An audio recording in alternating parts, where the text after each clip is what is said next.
A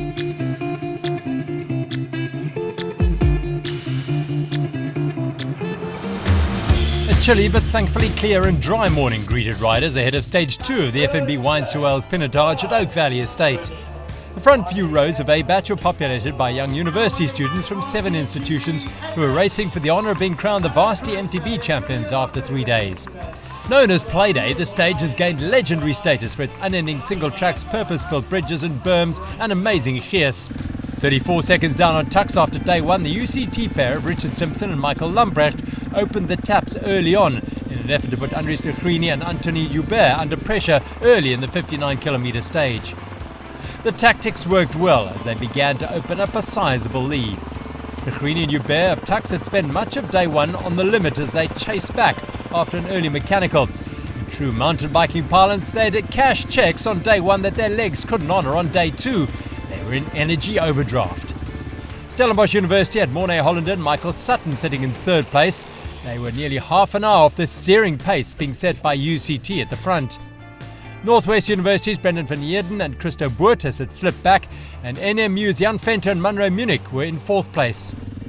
Simpson and Lamprecht from UCT are handy road riders, but their strong suit is mountain biking, and the stunning single tracks and trails of Stage 2 played right into their hands as they increased their lead to close on 4 minutes with 12 k's to go, in the process assuming the virtual race lead. De Groene and Joubert are moored home on the road, and a day as technically demanding as this was always going to be a stretch for the pair.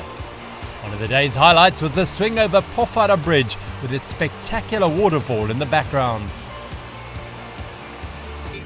Simpson and Lamprecht were in overdrive and they powered back to Oak Valley in 2 hours and 54 minutes to take the win. Tux de Groene and Joubert rolled in nearly 6 minutes later to cede the overall race lead to UCT by 5 minutes and 29 seconds. Third on the stage and on GC Marties are 51 minutes adrift. The women's race saw UCT's Courtney Webb and Amy Tate take an 11-minute lead into the stage.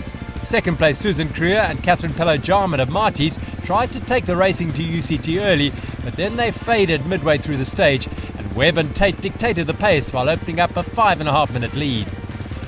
Tate, a medical student, and fine arts student Webb were not seriously challenged for the rest of the stage and came home in 3 3/4 hours. Marties was second and will go into the final stage 17 minutes and 7 seconds behind the overall leaders. The brisk wind and regular sunshine was a just reward for the bulk of the field who'd endured torrid weather on stage 1. While they had to plough through the odd section of peanut butter and chocolate mousse, the trails were largely sweet and smooth. It was a day to savour the beauty of the Elgin-Grabo Valley and the craftsmanship and ingenuity of the Cape Trails team, who spent the better part of a year building and maintaining these trails. Despite the waterlogged sections, the riders' playday expectations are more than met, thanks to the clever use of alien trees, old wine barrels and drainage systems.